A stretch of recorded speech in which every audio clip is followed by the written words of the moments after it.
Todo lo que sucede entre los 0 a 3, 4 años conforma básicamente la mitad de nuestra personalidad cuando somos adultos. Todo lo que sucede en esa fase de nuestra vida se internaliza. O sea, la relación con tu padre te condiciona en la relación que vas a establecer luego con cualquier hombre de tu vida. La relación con tu madre, con todas las mujeres de tu vida. O sea, yo tengo una forma de funcionar muy particular y muy útil. ¿A qué te refieres? ¿En particular? Yo me veo como un personaje de un videojuego que lo configuro y lo desconfiguro como yo quiera, pero lo consigo hacer genuinamente. Entonces, tengo ese músculo tan entrenado y me he demostrado a mí mismo que soy capaz de hacerlo tantas veces desde los 15 años que la confianza en ese mecanismo es tan plena que siempre funciona. Tú, para poder ser alguien diferente, primero tienes que cambiar tu historia. ¿Cambiar tu historia en qué sentido? En el sentido de cómo la interpretas. Si tú siempre has tenido una imagen negativa de tu padre por lo que hizo, tú no puedes extraer lo positivo que él te puede aportar. Quizá el papá se fue de casa, fue un cabrón en ese sentido, nos descuidó a todos, pero sí era capaz de pensar en lo que él necesitaba. Esa pregunta, ¿quién eres?, tiene respuesta. O sea, realmente somos una versión que podemos llegar a estar alineados con una versión de nosotros mismos, de verdad.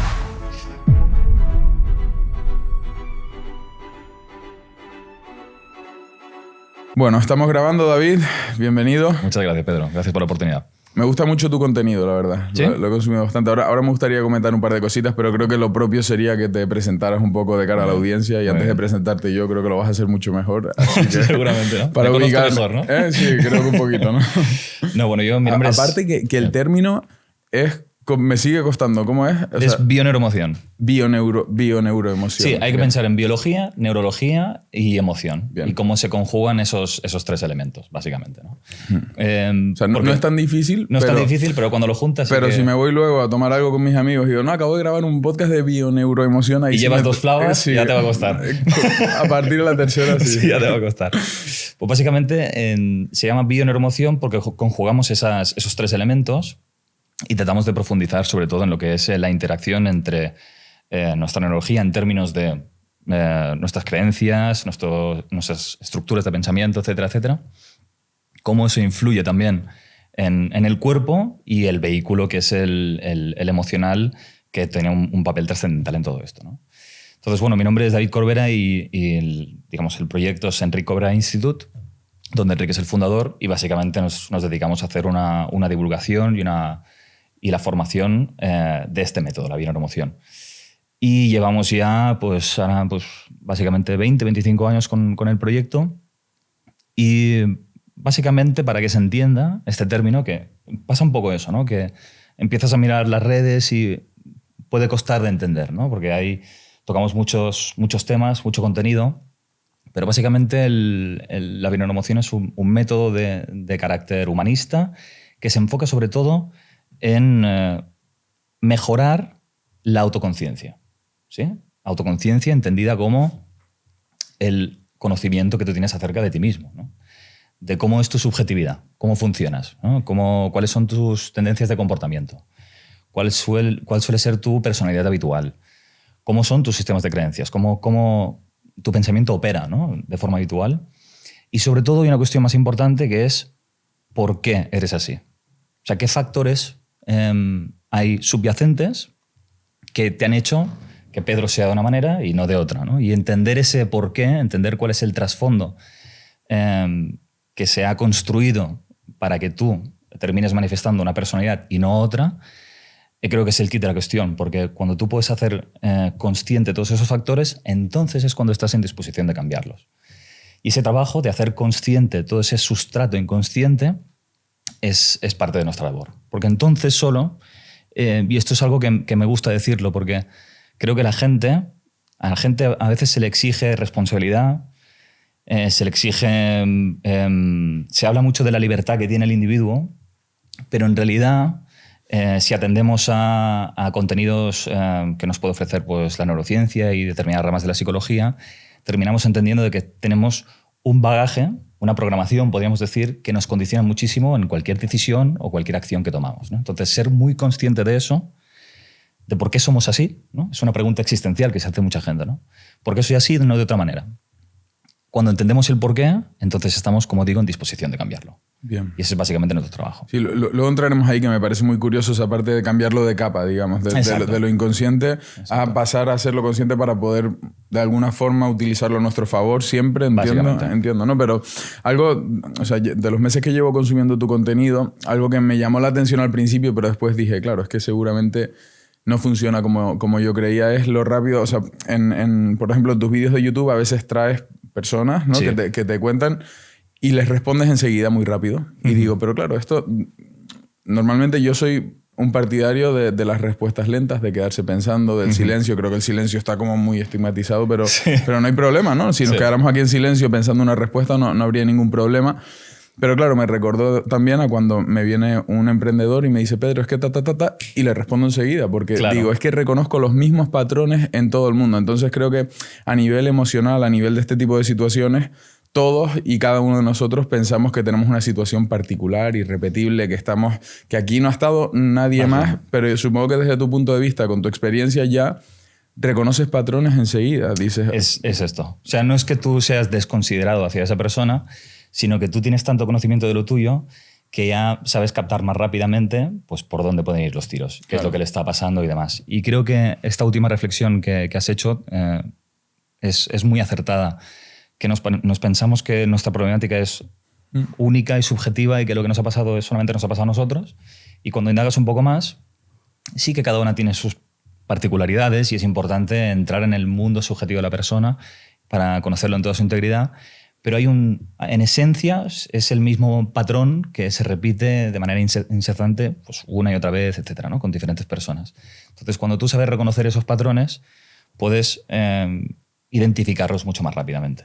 Entonces, a mí me gusta, en los directos que hago en mi canal, estar muy en contacto con los problemas reales de la gente, ¿no? Entonces, que me puedan hablar de cualquier cosa.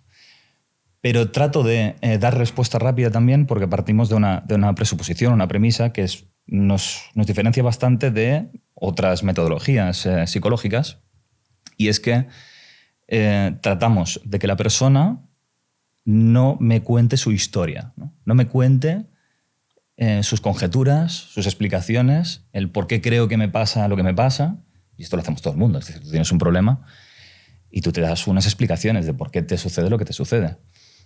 Y todas esas explicaciones suelen ser mentira. O al menos es un tipo de verdad que no te ayuda a solucionar el problema.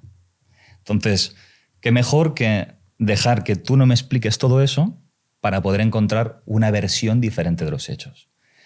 Entonces, ¿en qué me baso para poder sacar una interpretación diferente de lo que te pasa? En sucesos, en fenómenos, en hechos descriptivos, que sería, en términos de Watzlawick, el primer orden de realidad.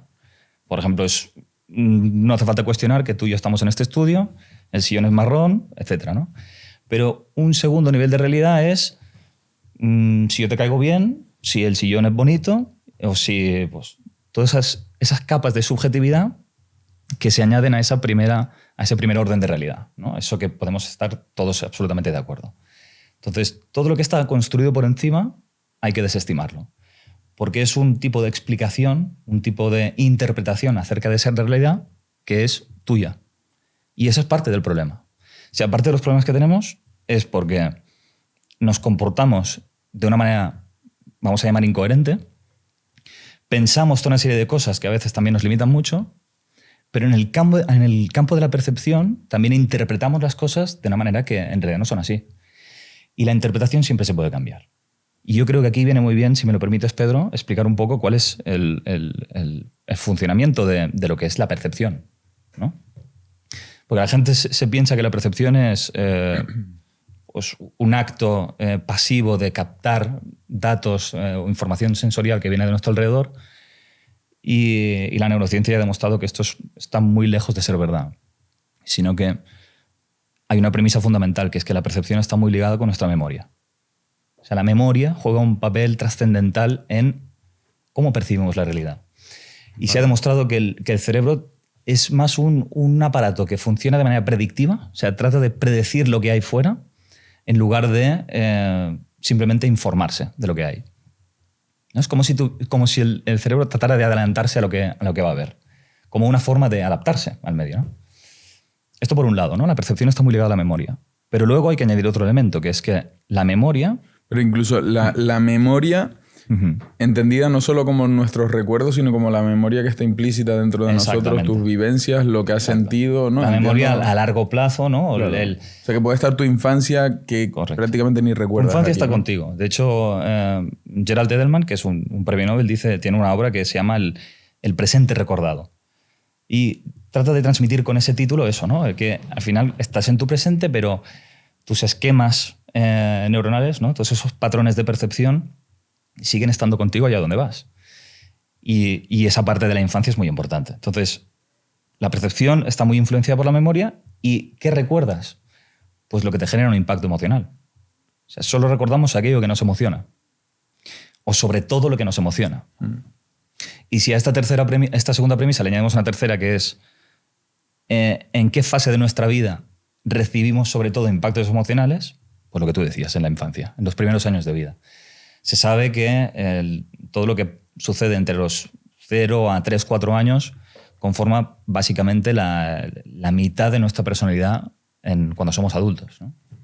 Y en esa zona de la infancia se producen tantos impactos emocionales porque, uno, dependes enteramente de tus progenitores o de quien estés al cuidado, y dos, no tienes los filtros cognitivos o la capacidad de razonamiento suficientemente desarrollada como para poder parar los golpes de todas las experiencias que recibes. Estás a merced un poco de lo que te pasa. Los niños son como esponjas. Entonces, todo lo que se estructura allí es lo que al final construye lo que se conoce como esquemas representacionales. Hay una teoría de un psicólogo que se llama John Bowlby, teoría del apego, que seguro que te suena, es bastante conocida, y él habla de que todo lo que sucede en esa fase de nuestra vida se internaliza. Todas las normas, las conductas de tu padre, de tu madre, o sea, todo eso tiene una influencia muy grande en ti, se internaliza. Y se termina construyendo lo que son los modelos operacionales internos, que luego son esos esquemas que de alguna manera te condicionan en tu quehacer diario, en tu forma de comportarte, de interactuar con el mundo, que se trasladan en todas las relaciones. O sea, la relación con tu padre te condiciona en la relación que vas a establecer luego con cualquier hombre de tu vida. La relación con tu madre, con todas las mujeres de tu vida, ¿no? Y es digamos, un esquema que se va repitiendo constantemente. Por eso las experiencias nos permiten reconocer esos patrones, ¿sí? Entonces, cada vez que tú entras en contacto con una experiencia y esa experiencia te mueve internamente, no es la experiencia en sí la que te está afectando, sino la interpretación que tú haces acerca de eso que ocurre. Y esa interpretación tiene mucho que ver con toda esta parte que estamos hablando, ¿no? Entiendo, o sea que... Porque claro, algo que llama mucho la atención siempre es las diferentes personalidades. O sea, cuando dos hermanos que se crían, aunque sean gemelos, que se crían en la misma familia, en el mismo entorno, y desarrollan personalidades totalmente diferentes, supongo que no tiene nada que ver el impacto de la misma realidad en dos personas, la forma de... Porque es como que en el momento que tiras la primera pieza de dominó, en el momento que empiezas a reaccionar de una forma ante una situación, te empiezas a construir hacia un lado totalmente diferente, aunque sea en una situación muy similar, ¿no? Sí, además se cree en este tipo de experimentos que, claro, dos hermanos gemelos han vivido el mismo ambiente, pero eso es mentira. Yo, por ejemplo, tengo 2 hijos, uno de 4 años y 1 año. Y no han vivido el mismo ambiente, ¿no? Incluso 2 gemelos, al final el tipo de vínculos que vas a establecer con ellos va a ser diferente. O sea, y esto cualquier padre o madre lo sabe, ¿no? Que lo que te despierta a ese hijo es diferente. La forma de interactuar que tienes con él va a ser diferente. Mal que nos pese, a veces tenemos favoritismos. Entonces, todo eso se pone en tela de juicio, ¿no? Y condiciona muchísimo. Pero aquí lo interesante, sobre todo, es analizar cómo se traducen esos esquemas representacionales en nuestra vida. Yo creo que con un ejemplo se va a entender muchísimo. Tú imagínate que hay un hijo, ¿sí? Que a su temprana edad sus padres se divorcian, por ejemplo, ¿vale? Y desde entonces vive una ausencia por parte de su padre, que esto es un caso muy típico que me encuentro, ¿no? La ausencia del padre. Sí, yo creo que en casi todas las familias parece que el padre no existe o se fue en un momento muy temprano o está muy poco involucrado con las labores de la familia, ¿no? Entonces, un hijo que vive ese drama, ¿no? Esa pérdida. Y se queda pues, con su madre y pues, con su hermana, por ejemplo, ¿no?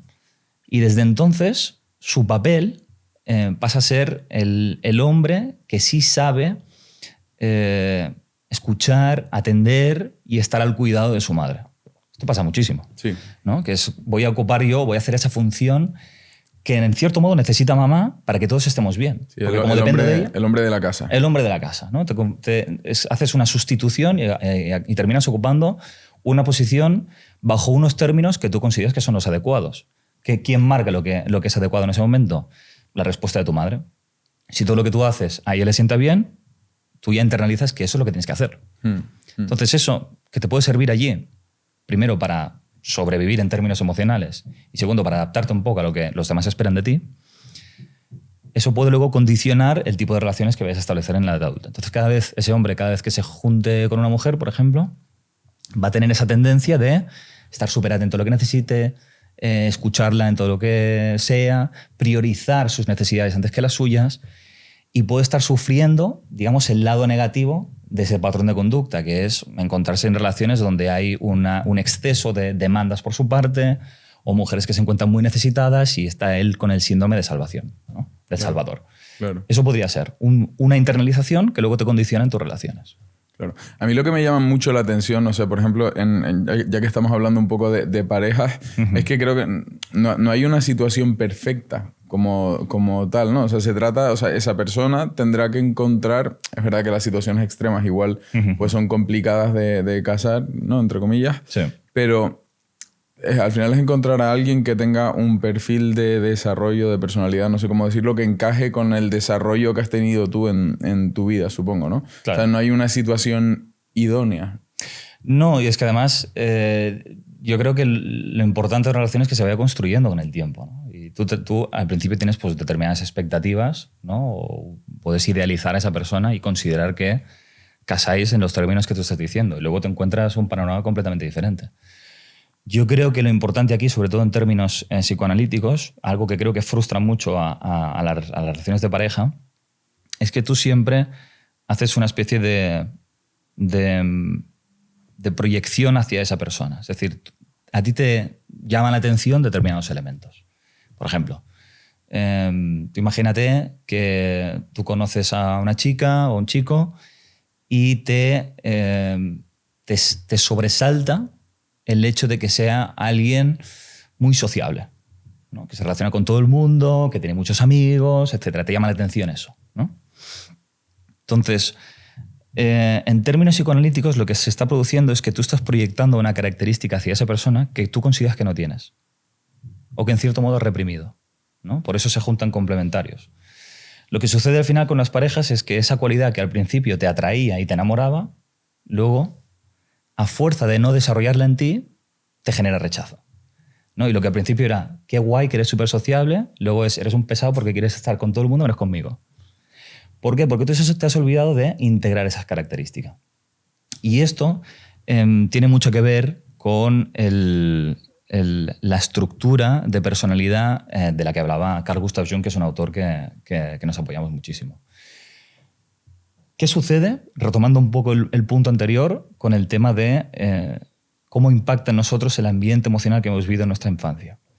Tú al final construyes una personalidad considerando que hay ciertos atributos que son adecuados y son correctos y otros que no. Tú puedes considerar, por ejemplo, siguiendo con el ejemplo anterior, que es importante pues, escuchar a la otra persona, priorizar sus necesidades, establecer un grado adecuado de generosidad, etc.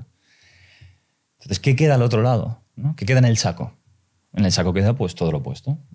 Pues el egocentrismo, el pensar en ti mismo, quizá en el destacar por encima de los demás, el ser desconsiderado. Incluso si papá se ha ido, lo que hizo papá y ese recuerdo también es la sombra de la familia. Entonces, el desentenderse del mundo femenino también es algo negativo. Todo eso tú lo metes en el saco. Pero no desaparece. ¿Qué sucede con todo eso? Con todo ese mundo emocional y con todos esos espectros o esos atributos de la personalidad que tú has restado en ti, se produce una disociación, ¿no? Hay una máscara social con eso que tú consideras que es correcto y está luego la sombra, ¿no? Esos son los dos términos de los que hablaba Jung, la persona y la sombra. O sea, la sombra es a lo que tú renuncias. A lo que tú renuncias de alguna forma. De tu imagen o de tu carácter, ¿no? Lo que tú dices, yo no soy así, para nada, ¿no? Vale. Pero claro, todo eso en realidad no desaparece, como digo. A fuerza de querer reprimirlo en ti, lo proyectas en los demás. Y entonces tú te molestas, te saca de quicio o te perturba emocionalmente la persona a quien percibes esos atributos. ¿Sí? Como si pues eso, ¿no? Una persona que se define pues muy generosa, altruista y muy dada a las necesidades de los demás, cuando ve a alguien egoísta o que piensa en sí mismo o muy egocéntrico, le molesta, ¿no? Y eso es una señal inequívoca de que ese atributo es un atributo que tú has considerado negativo y por lo tanto el problema está en el juicio hacia eso, y el conflicto que tienes con el otro es una invitación a integrar de nuevo esa cualidad. O sea, te molesta en la medida en que tú rechazas eso de ti. En la medida en que tú reconozcas que eso es un atributo que tú tienes que desarrollar y que también necesitas, entonces te va a molestar menos lo que haga la otra persona. Por eso Jung decía, yo no quiero ser una persona buena, yo quiero ser una persona completa. Y el proceso de todos, en nuestro proceso de autorrealización o de completarnos como individuos, se trata de ir recuperando todo aquello que previamente hemos considerado negativo, ¿no? Vale, y una pregunta.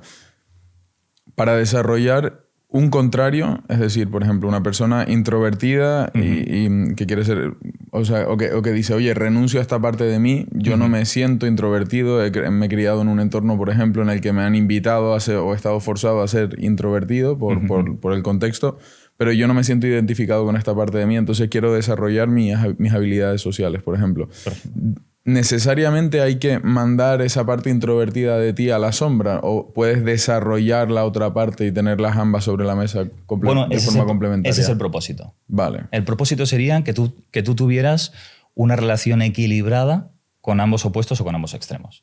De hecho, el taoísmo decía, la persona más sabia es la más flexible. O sea, la que tiene más capacidad de adaptación. Y eso te lo da el poder ser introvertido y extrovertido. El poder ser generoso y el poder ser egoísta. En función de cómo tú te sientes en cada momento.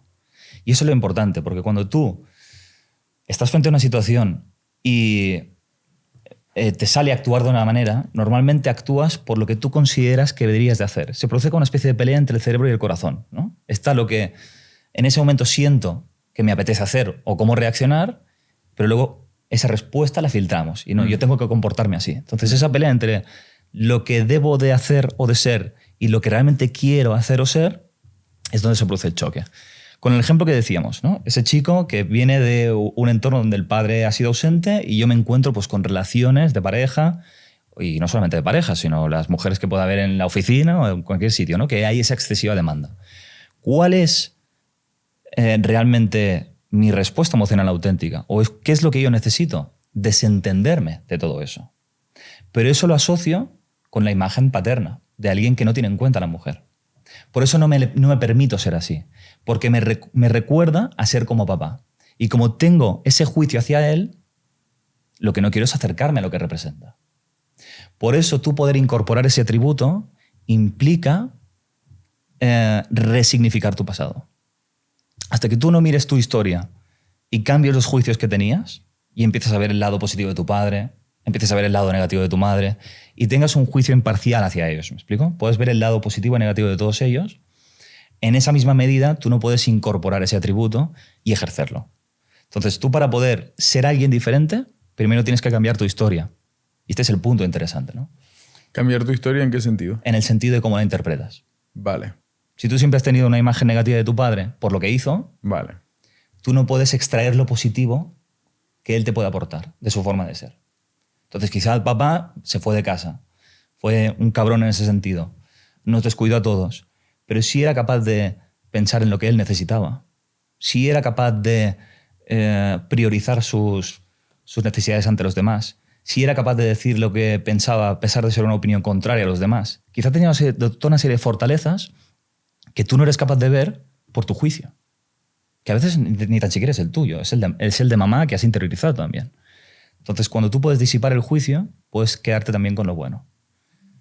Y esto es muy importante. Claro.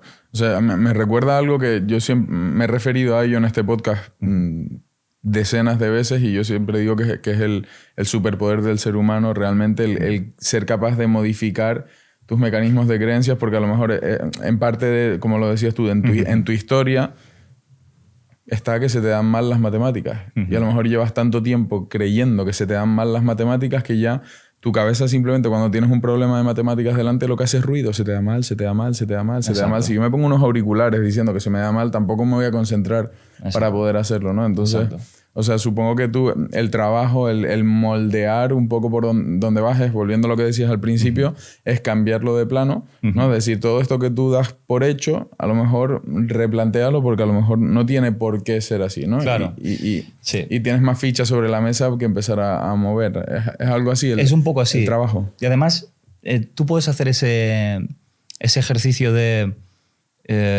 revisión, ¿no? o de introspección. Pero al fin y al cabo, si no lo haces tú, es como que la vida te fuerza a hacerlo.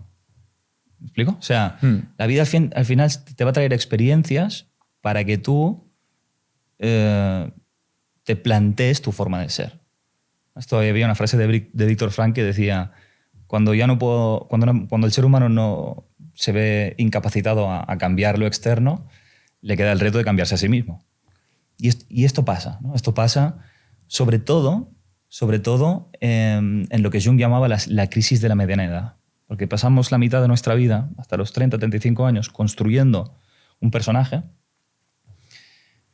y luego la vida, a partir de esa edad, nos trae eventos dramáticos, ¿no? En forma de despidos, en forma de divorcios, en forma de enfermedades, en forma de un montón de cosas, de experiencias, que lo que te llevan a replantearte quién eres y por qué eres así. Porque en tu forma de funcionar ya no puedes solucionar los problemas que se te presentan. Tienes que encontrar las soluciones en otro lado. ¿Entiendes? Vale, pero y una pregunta. Esa pregunta, ¿quién eres? ¿Tiene respuesta? O sea, ¿realmente somos una versión que podemos llegar a estar alineados con una versión de nosotros mismos de verdad? Yo te diría que siempre va a haber una tendencia imperante, pero al final lo que se trata es de que tú puedas serlo todo, ¿no? Serlo todo en el sentido de tener una personalidad flexible. Es lo que te decía antes, ¿no? La integración de los opuestos es la clave. Y te voy a poner otro ejemplo para que se entienda cómo al final tú puedes proyectar una parte de tu sombra y cómo ese conflicto al final te invita a integrarlo de nuevo. Imaginemos ahora el caso de pues una hija que tiene la relación contraria con el padre, ¿vale? Lo que tiene es una idealización de esa relación. Es como que el padre siempre ha tenido muchísima afinidad con su padre, se llevan súper bien desde que ella es pequeña. Y bueno, el típico perfil de la hija de papá que, ¿no? que se produce esa afinidad, esa calidez, etc.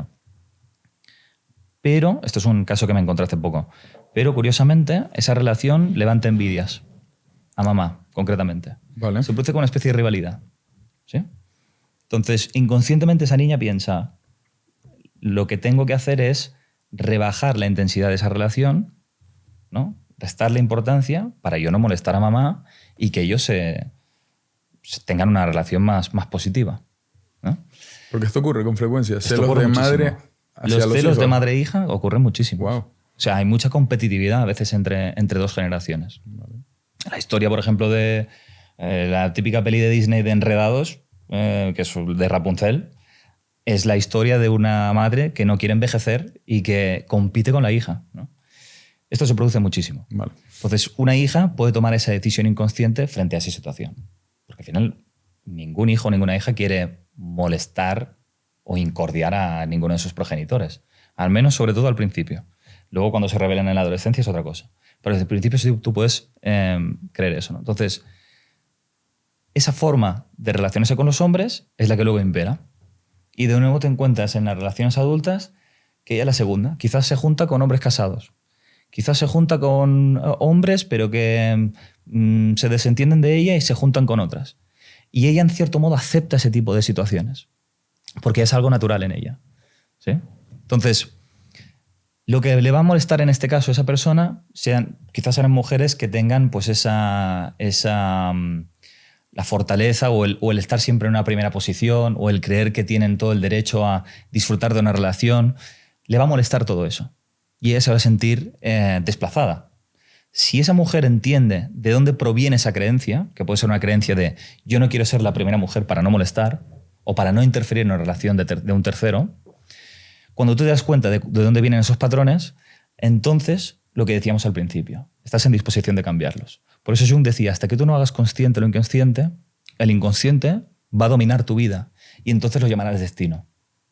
Porque tú vas a creer que toda esa historia es la que se reverbera constantemente, ¿no? Es como que te peleas con tu historia constantemente. Entonces, por eso es tan importante revisarla, ¿no? Una pregunta, algo que sí, siempre me lo he planteado, porque he escuchado varias veces decir, bueno, con la palabra psicólogo se escucha mucho, ¿no? Todo el mundo debería ir al psicólogo, es como ir a un fisio, o todo el mundo debería tratar de buscar dentro de sí mismo. ¿Estás de acuerdo? Porque, por ejemplo, yo en mi situación digo, estoy seguro que si empiezo a investigar de dónde... O sea, yo tengo una forma de funcionar muy particular y muy útil. ¿A qué te refieres? ¿En sí, particular? O sea, muy útil. Yo me veo como un personaje de un videojuego que lo configuro y lo desconfiguro como yo quiera, pero lo consigo hacer genuinamente. Entonces, tengo ese músculo tan entrenado y me he demostrado a mí mismo que soy capaz de hacerlo tantas veces desde los 15 años... que la confianza en ese mecanismo es tan plena que siempre funciona. Entonces me es muy útil, realmente, ¿no? O sea, lo puedo conseguir hasta con algo que no me cause malestar, que me cause disconfort, que me cause ansiedad y digo, no, a mí no me causa y no me causa y punto. Y se acabó. Y se acabó. Claro, yo te diría, no vayas al psicólogo hasta que no consigas que lo necesites. Claro.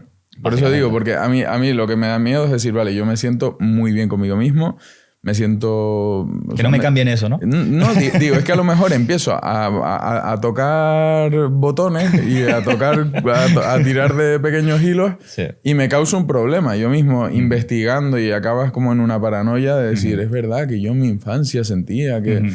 Claro, lo interesante es que tú, por ejemplo, has definido una parte de tu carácter, ¿no? Que es alguien, por ejemplo, pues, con mucha confianza, muy capaz de, por ejemplo, bueno, y tu baja y tu experiencia lo representan, ¿no? Pero es alguien pues, con mucha confianza, pues, con mucha capacidad de iniciativa, de decisión, pocos miedos a hacer todo eso, ¿no? Al menos, ¿cómo debería de operar un buen psicólogo? Es que eso no hay que tocarlo. Lo que hay que es añadir ingredientes, ¿sí? Pero lo que funciona, funciona. El tema está en que si yo me defino exclusivamente como eso... quizá hay una parte o un lado negativo que yo me estoy perdiendo por ser así, o ser extremadamente así, o definirme solamente por esos atributos, por ejemplo. Eso puede, mi exceso en la autoconfianza o en mi criterio puede hacer que yo no esté abierto a veces a las opiniones ajenas, o a alguien que me pueda decir una versión diferente sobre algo que sea relevante, ¿no? O que no tenga esa apertura, por ejemplo. Eso podría pasar, ¿no? Yo como confío tanto en mi criterio, desestimo un poco a los demás, o al final lo voy a escuchar, pero decir, luego voy a hacer lo que me plazca porque me he demostrado que si yo sigo mi criterio, las cosas van a salir bien.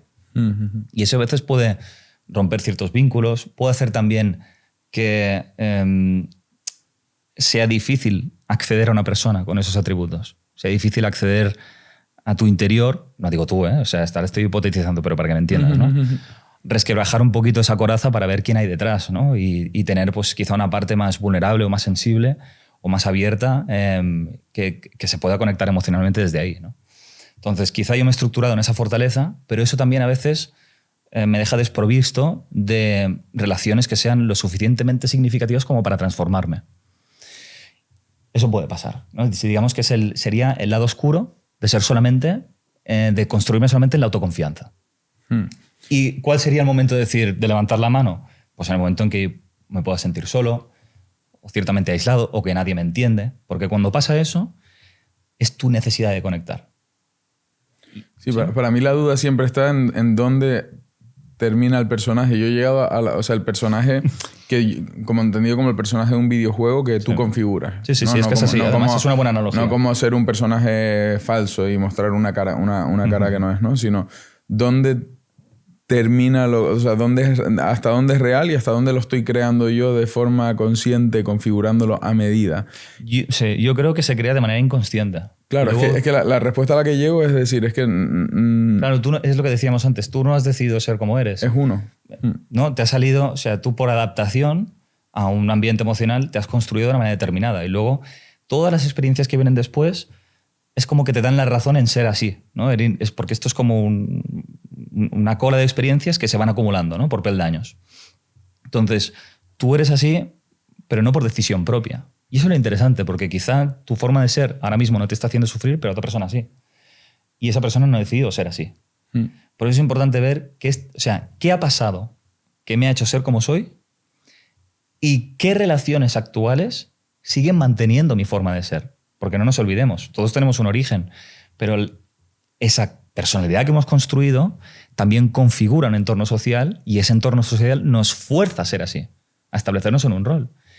Por eso a veces es tan difícil cambiar, porque si tú modificas tu rol o tu personalidad, todo el puzzle se desajusta. Y la gente que te rodea, especialmente el sistema de origen, ¿no? Tiene muchos intereses ocultos en que tú sigas siendo quien eres. Y cuando uno se plantea cambiar, siempre va a haber un movimiento de transgresión y de ruptura hacia tu entorno social. Por eso da tanto miedo a veces, ¿no? Tanto miedo cambiar, porque no solamente tu cambio, es un cambio que implica muchísima gente. Mucha gente que se alimenta de quién eres, ¿no? Si tú eres alguien muy dispuesto a sacrificarte por los demás, en el momento en que tú te retires de ese papel, ¿qué va a hacer la gente? Que se ha vuelto dependiente de ti, ¿no? Si tú eres alguien con una extrema autoconfianza y muy productivo, eso quizá la gente también se alimenta de tu productividad. En el momento que tú quieras relajarte y estar más tranquilo y quizá no producir tanto y disfrutar de otros elementos vitales, ¿qué va a pasar con todo ese entorno, ¿no? Entonces, el entorno también tiene mucha fuerza aquí. Y yo creo que la gente, cuando se plantea este tipo de cosas, se enfrenta a periodos de soledad y de aislamiento y de incomprensión muy profundos. Pero decía Nietzsche que el privilegio de ser uno mismo no tiene precio, ¿no? Y a veces puedes pasar por esas noches oscuras, pero en última instancia siempre te suma. Porque cuando podemos romper ese personaje, que me gusta la analogía que dices, ¿no? Porque todos construimos un personaje. No a voluntad, pero sí es un personaje. Lo importante es ir añadiendo habilidades y capacidades a ese personaje, ¿no? Y no dejarlo estéril. En el momento en que nos atrevemos a romper quizá con el entorno que hemos construido y hacer prevalecer nuestra autenticidad y el ser genuino, quizá pasamos por un periodo de soledad, pero luego las relaciones que construyamos realmente van a ser acordes con quienes somos, ¿no? Eso, o sea, me siento muy identificado con lo que dices de romper el entorno, pero en mi caso fue una labor. Por ejemplo, o sea, yo tenía durante mi infancia muy poca información, ¿no? Entonces yo me convertí en alguien muy observador que sacaba sus propias conclusiones, pero luego cuando trataba de implementarlas, por ejemplo, esto me pasó con la parte a lo mejor de muy introvertido, muy callado. Entonces tú te crías de esa forma porque en tu casa se cena en silencio y apenas se habla y nadie comunica, entonces tú observas y llegas a la conclusión de decir... Vale, cuando veo que mi familia está a lo mejor, o mi padre está con sus amigos, él es el que menos habla, los demás parece que se lo pasan mejor. Eso, por ejemplo, si me permites, puede ser una semilla muy interesante de cómo tú llevas este podcast, por ejemplo. Porque algo que te dicen, Pedro, es tú dejas hablar, tú escuchas. Y quizás algo que tú de alguna manera estás... no me gusta la palabra sanar, pero sí que estás cubriendo esa herida, poniendo a alguien enfrente tuyo que sí tenga disposición de hablar. ¿Me explico? Que rompe un poco el silencio que tú tenías en tu cabeza, ¿no? Sí, o sea yo, por donde iba a ir ahora, es decir, yo llego a un punto que digo, vale, yo no quiero ser esta persona callada que veo en otras figuras de mi familia. Entonces, en ese momento tratas de dejar de hacerlo. Exacto. Pero claro, ya en tu familia eres el niño callado. En tu círculo de amigos eres el niño callado. Entonces ya en el momento que hablas, pensé que eras mudo. Claro. Aquí ha quedado la parte prohibida de ser el protagonista, ¿no? Exacto. Modo. Y ahí es donde, para mí por lo menos, el cambio de entorno de irme a estudiar fuera, en el momento que te vas a estudiar fuera, dices, es que ahora puedo ser lo que yo llevo tiempo queriendo ser y sintiendo que soy. Yo no siento que sea esto. Lo que pasa es que llevo desde que sé hablar no te lo permitían. Sin poder hablar. Y llega un punto que ya es como que a todo el mundo se le hace muy raro y ponen los focos de repente encima de ti en el momento que intentas hacer un mínimo cambio. Entonces ahí es donde hilo con lo que decías del cambio de entorno, ¿sabes? Que se me hace como muy útil en el momento que alguien quiere hacer cambios significativos. O sea, es algo... Es una forma de aislarse, ¿no? De separarse de ese entorno para tú tener más libertad de poder ser o de poder elegir. Porque hacerlo dentro a veces es muy difícil. Claro. Tu familia, por ejemplo, ¿cómo ha respondido a tu famoseo, digamos? Bien, o sea... Al final... Sin más. Pero lo importante aquí, sobre todo, que a ti te ha dejado de importar. ¿Me explico? Más que sus reacciones, al final, pues, como yo quiero ser esa persona, lo que se consigue a veces con esa distancia emocional es construir un ego fuerte. Y construir una identidad que tú has elegido y que tú has diseñado, y esa fortaleza te permite que luego, cuando tú vuelves a ese entorno familiar, tienes la entereza y la fortaleza suficiente como para que sus tendencias, ¿no? sus intenciones de querer volver a que tú seas la persona que eras, no van a poder contigo, porque ya has ganado la suficiente fuerza. Claro. Eso es interesante, porque esos espacios la gente lo necesita. Es muy difícil cambiar y que todo el mundo esté de acuerdo con ese cambio. Bueno, yo te diría que es básicamente imposible. Sí, se entorpece. Se entorpece. Se tiende a entorpecer. Que yo, por ejemplo, en mi caso, que Enrique es el fundador de la empresa y que evidentemente pues, tiene una personalidad que se hace notar en casa, yo como el segundo hombre de casa, porque luego son 3 hermanas y mi madre, yo también tenía esa parte introvertida, de estar callado, de escuchar y de no tener el protagonismo. Entonces, en el momento que me planteo dar clase, subirme a un escenario, empezar a hablar en público, yo estoy haciendo una transgresión allí, porque estoy dejando de cumplir el papel que supuestamente debería de tener. Exacto. Y esos son los actos genuinos. Tú lo identificas y creo que es una buena herramienta esto. Se puede identificar por el miedo que te genera eso. Jung lo decía, ¿no? Ahí donde está tu miedo está tu tarea. Entonces, si tú hay una cosa que realmente te genera pues, muchos nervios o mucho miedo, probablemente es lo que tengas que hacer. Es como que el cuerpo te está pidiendo ir por ahí, hacia esa dirección. Sí, pero en mi caso no era una cuestión de miedo. Era una cuestión de decir, cuando estoy siempre callado me siento desalineado con lo que realmente soy. Lo que pasa es que estoy como en una jaula. Puede ser miedo o cualquier otra emoción negativa, digamos, ¿no? Que te sientes menos o que te sientes pues, frenado, lo que sea, ¿no? Pero en todo caso, cuando hay esa perturbación emocional, es una necesidad de querer cambiar, evidentemente. Y creo que esto es muy importante decirlo. O sea, para nosotros poder crecer y convertirnos en esencia, en el individuo que queremos convertirnos,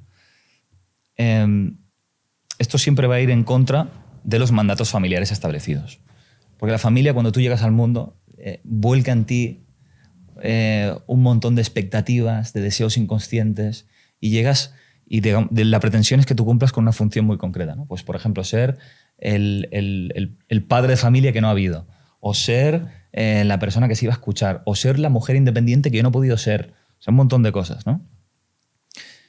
Y al final, lo interesante de todo eso es el camino que yo quiera construir necesariamente me va a poner en pelea con todas esas intenciones y con mis progenitores en última instancia. ¿Cómo sé identificar yo que ese camino es realmente el mío y no el que han pautado para mí? Hay una frase que dice que si el camino por el que transitas hay pocos obstáculos o pocas interferencias, probablemente estés en el camino del otro, de otra persona, ¿no? Claro. Probablemente estés en el camino que alguien ha diseñado para ti. Entonces, en la medida en que tú te encuentras a veces, ¿no? Te planteas todo eso y dices, vale, yo quiero ser otra persona diferente, porque noto que aquí estoy siendo incoherente, ¿no? Como perseguir el éxito ajeno un poco, exacto, ¿no? O sea, estoy en una mesa y normalmente estoy callado y yo tengo ganas de hablar, ¿no? Y yo tengo ganas de opinar y parece que no se me permite. Cuando yo empiezo a hacer todo eso, pues automáticamente aparecen lo que tú decías, ¿no? Oye, cállate que no puedes hablar, o ¿quién te crees que eres? ¿No? O aparecen este tipo de resistencias o movimientos. En la medida en que aparezcan esas resistencias, yo te diría que es buena señal. Buena señal de que estás cambiando las cosas. Claro. Hay otro tema interesante, lo pasamos antes por encima, pero es el explorar tu lado oscuro, de alguna forma. A mí se llama Robert Greene, el autor de 48 Leyes del Poder. Ese libro no lo conozco. Creo que sí. Bueno, tiene 20 libros. Son libros que normalmente la gente que me los recomendaba me decía, es que cuidado, porque es como muy oscuro, va como a tu parte maliciosa de mecanismos de manipulación. Yo me he leído 6 o 7 libros suyos y son todos como muy, muy así, ¿no? O sea, si te lees un libro de seducción, que luego son mecanismos aplicables a la venta, a la negociación, a todo, al final es todo lo mismo, tienen ese enfoque muy, muy manipulador, muy a la parte oscura de ti que quiere dominar, que es avariciosa, que quiere... ¿Qué tan interesante es explorar esa parte de uno mismo? Porque darle la espalda es un peligro, yo creo, ¿no? No, es fundamental. Es fundamental. Esto Robert Bly, por ejemplo, es quien decía el saco que todos llevamos en la espalda, ¿no? Y Jung, su principal labor, por ejemplo, fue el trabajo con la sombra. Este lado oscuro, que además lo vas a poder encontrar en las mayores obras literarias que trabajan la dualidad del alma, ¿no? Por ejemplo, el Fausto de Goethe. ¿Qué le sucede a Fausto? Heinrich Faust es un tipo que su intención es alcanzar el conocimiento absoluto y la felicidad absoluta. Y se está dando cuenta que después de toda una vida de leer libros y de formarse, etc., no está encontrando esa respuesta. ¿Qué sucede? Le aparece Mefistófeles, que es la encarnación del diablo, y le dice, ok, ¿tú quieres eso? Y hace un pacto fáustico, ¿no? De ahí viene la palabra. Y en ese entonces, Fausto empieza a descubrir todas sus facetas impuras u oscuras. Hablamos de adulterio, hablamos de juego, hablamos de hacer daño a otras personas. Entonces, todo eso, en última instancia, lo que representa esa obra literaria es que la felicidad, ¿no? el viaje es en volver a recuperar toda esa parte que tú de alguna manera has dejado de lado. En la medida en que tú lleves más tiempo dejando de lado esos atributos, más fácilmente se van a apoderar de ti. Hay un atributo que en la sociedad se juzga especialmente, que es la agresividad, por ejemplo. Y la agresividad... la pulsión agresiva de la que hablaba Freud, parece que la tenemos que dejar en la sombra ya a muy temprana edad, ¿no? Y no hay que ser disruptivo, no hay que pelearse, etcétera, etcétera. Pero hay un lado positivo de la agresividad. Y la agresividad puede tener un sentido autoafirmativo muy fuerte. Te puede dar una entereza de carácter en según qué momentos, ¿no? Un poco lo que hablábamos antes. Te permite defender tus límites, que son tus opiniones, son tus decisiones, ¿no? Y pensar que es estar de acuerdo contigo mismo, a pesar de que eso moleste a los demás o no estén de acuerdo contigo, poder hacerlo prevalecer. Eso te lo da la pulsión agresiva. La persona que dice la agresividad es mala, se queda desprovista de todas esas cualidades. Entonces, ¿qué sucede entonces con la agresividad para esas personas? Se va a representar en su entorno. Y entonces el entorno es violento con ellas. Pero violenta en un punto... ¿En qué sentido esto? Que no lo entendí del todo. Puedes encontrarte luego con personas que son agresivas contigo, personas que... Esto las personas que dan la espalda a su parte agresiva. A su parte agresiva. Vale. Entonces te encuentras personas que te pisotean, que no te tienen en cuenta, que te menosprecian, que abusan de ti, etc.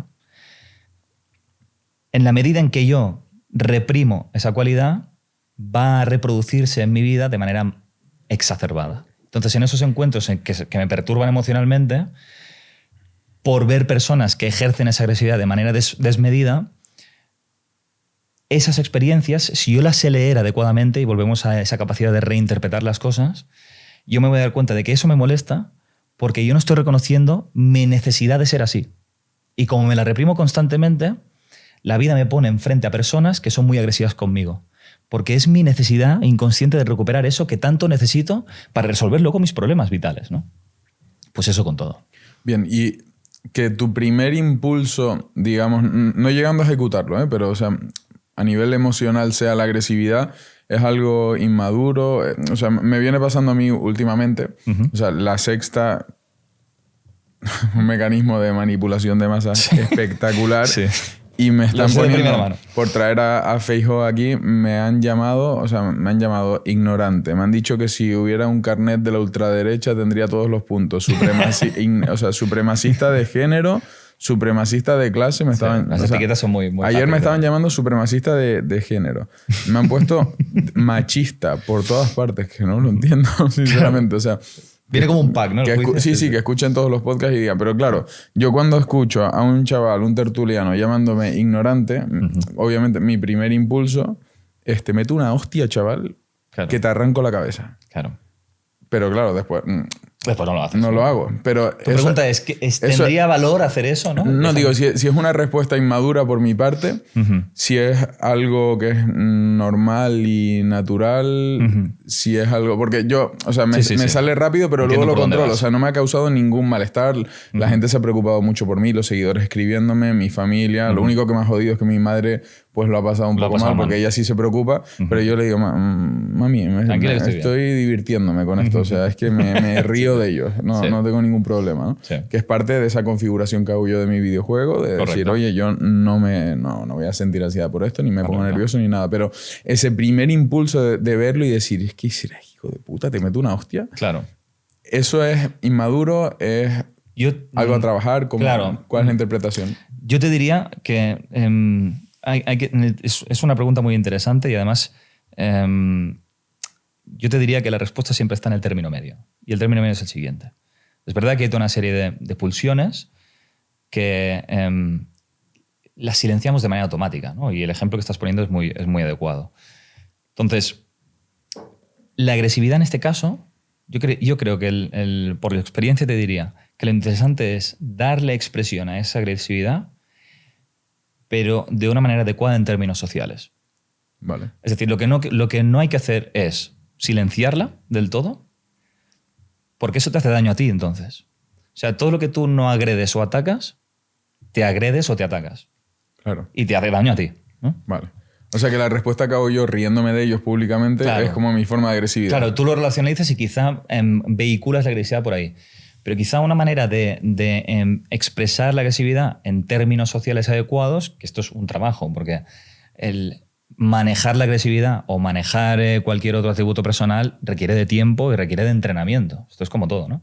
Si tú no te enfrentas a nadie nunca, a la primera que sientas un impulso agresivo, pues quizá te cargas a alguien. Ojo, que esto es así. O sea, la gente más peligrosa es la que luego nunca sospecharías de que ese sería capaz de cometer un asesinato. Claro.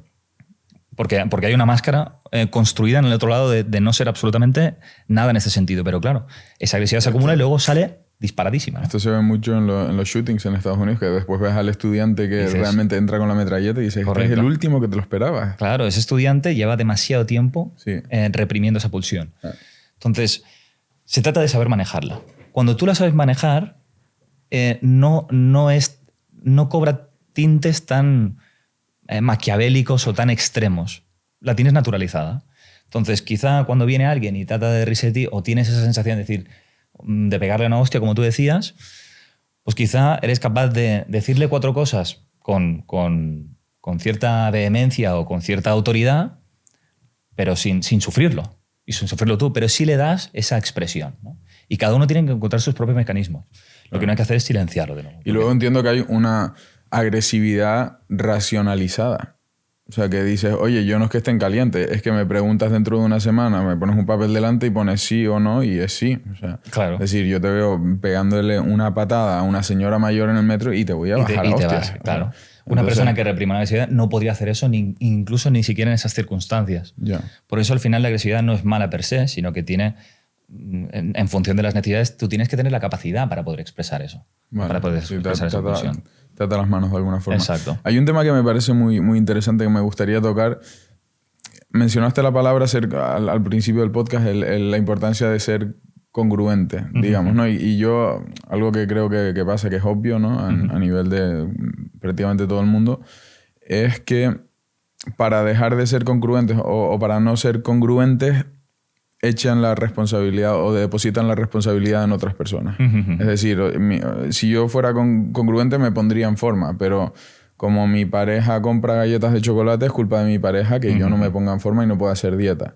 ¿No? Entonces, ese depositar, sí, yo quiero ganar dinero, pero es que no hay oportunidades, los impuestos, el gobierno, no hay trabajo, no hay X, ¿no? Entonces, ¿Cómo se hace esta gestión? Sí, estás definiendo, digamos, yo te diría el problema número uno del ser humano, que es el juego de la culpabilidad. O sea, es muy fácil señalar a los elementos externos como la causa de tus problemas.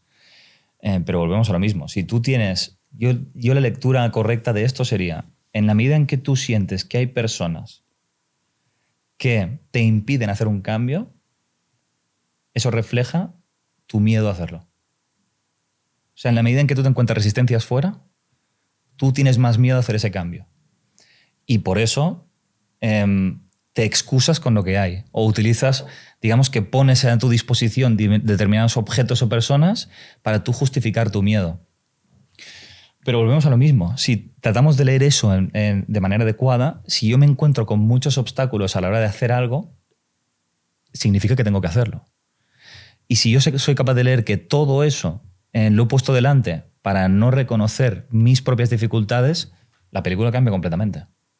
Y hay que verlo así, ¿no? O sea, si yo me estoy poniendo todo el rato excusas de yo no puedo hacer esto por mi pareja o porque tal o por lo cual, en ese momento hay que leerlo diferente. Es decir, soy yo quien no tiene la disposición de hacerlo por las implicaciones de ese cambio. Porque todo cambio tiene sus implicaciones. Y volvemos a lo mismo. O sea, la gente se ha ajustado a quien soy. Si yo varío eso, voy a molestar. Y voy a tener que ser capaz de sostener que los demás no estén de acuerdo con lo que estoy haciendo y a pesar de eso hacerlo. Y el miedo que me puede dar eso a veces es superior a la sensación de no hacer absolutamente nada y de quedarme parado. Entonces la gente prefiere pues, permanecer en esa comodidad que jugársela. Pero hay un autor que mencionamos mucho también, que es Joseph Campbell, el del viaje del héroe, ¿sí? Que seguro que te sonará, que él dice que todas las personas que no se atreven a hacer ese tipo de transgresión están destinadas a vivir como una especie de desierto emocional, ¿no? Como si fuera una tierra baldía, ¿no? Lo llamaba los hombres huecos, que al final tú vives la vida pero sin realmente ser tuya, ¿no? Es como que te mueves de manera automática. Inercia. Una inercia que vas pautado un poco por lo que los demás pues ejercen sobre ti. Entonces, esa ruptura con el contexto, con el entorno, que es una posición muy existencialista, ¿no? Encontrar tu propia autenticidad e ir en contra de lo que los agentes sociales quieren que hagas, pues evidentemente es todo un reto, pero es que quedarse es mucho peor, ¿no? Quedarse en no hacer nada, al final es vaciar tu vida. Y al final lo que uno quiere es que le pasen cosas diferentes, ¿no? Tener experiencias de diferente tipo. Y ese tipo de transgresión que está escrita, o sea, está escrita. Al final, toda persona tiene que verse haciendo cosas prohibidas. Tú, por ejemplo, te lees el mito de Adán y Eva. ¿Qué hacen Adán y Eva? Comen el fruto del árbol del conocimiento y eso está prohibido. Está prohibido en ese esquema, ¿no? La misma prohibición que podemos recibir de nuestra familia. Hay que hacer actos prohibidos, actos que la familia, de base, volviendo al inicio de lo que hablábamos, te ha impedido consciente o inconscientemente hacer. Luego te encontrarás con el caso de Perseo, que robó el fuego de los dioses. O sea, es que está en cualquier obra literaria y en toda la mitología siempre hay ese movimiento de transgresión, de fallar a tu familia, de convertirte en esa persona que no está bien vista para ellos, pero que realmente es la persona que quieres ser tú, ¿no? Entonces, para eso te vas a encontrar lo que se llaman los guardianes del umbral, que son todas esas personas o esas experiencias que tratan de volverte al punto en el que estabas. Pero todo eso hay que convertirlo, hay que revertirlo en entender, ok, más resistencias tengo, significa que ese camino es el mío.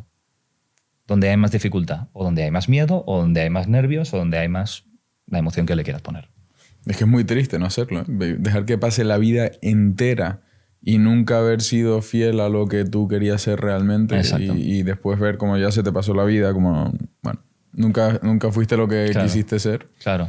Y para hacer ese tipo de pasos, de nuevo, volvemos a lo mismo. Hay que recuperar todos esos elementos que hemos dejado en el saco, en la sombra. Y normalmente hacer ese tipo de transgresión nos va a obligar a ser una persona diferente, ¿no? Quizá ser más agresivo, decir lo que pienso. Quizá para otra persona es tener muestras de cariño y de afecto que nunca se ha permitido. O sea, cada uno tiene su propia transgresión o su mundo por descubrir. Pero me va a obligar a ser alguien que hasta entonces no he sido. A empezar a expresar nuevas facetas de mi personalidad. Y eso es lo importante. Sí, es que el otro día estaba en Ibiza y conocí a... Bueno, hay una persona que trabaja allí como coach, digamos, bueno, un poco fase de entrenamiento, suplementas, un poco de todo, ¿no? O sea, y también coach a nivel de guía emocional. Y me comentó un fenómeno que veía él es de high ticket, o sea, millonarios que de repente pues se ponen en forma. Y dices que, Pedro, no te imaginas el cambio que supone de repente en sus vidas, porque de alguna forma como que cogen confianza en sí mismos, porque se ven en forma, se ven exitosos, se ven como jóvenes de nuevo, y cogen esa confianza y esa fuerza, ese brío para decir, pues ahora voy a hacer lo que realmente quiero hacer.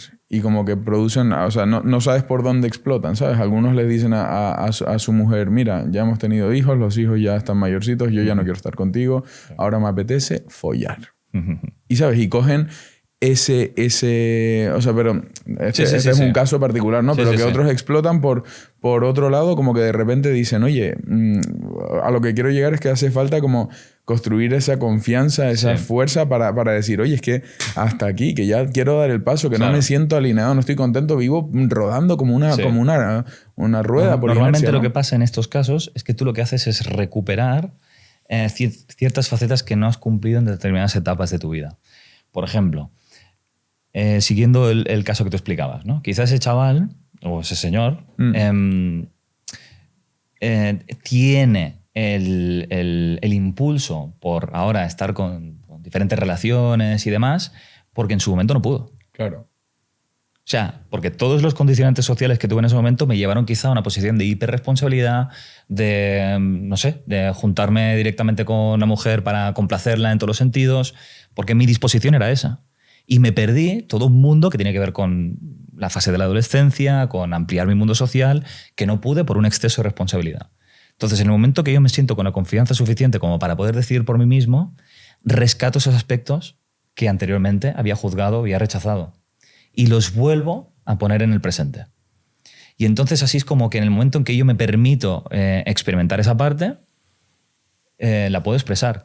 Esto pasa mucho, ¿no? Hay unas determinadas necesidades normativas en cada una de las etapas, que si no se cumplen, luego pasa esto. Es que este caso es muy habitual también, ¿no? La típica mujer o hombre que con 40, 45 años ya se metió muy rápidamente en una relación y luego recupera su adolescencia perdida a partir de los 45.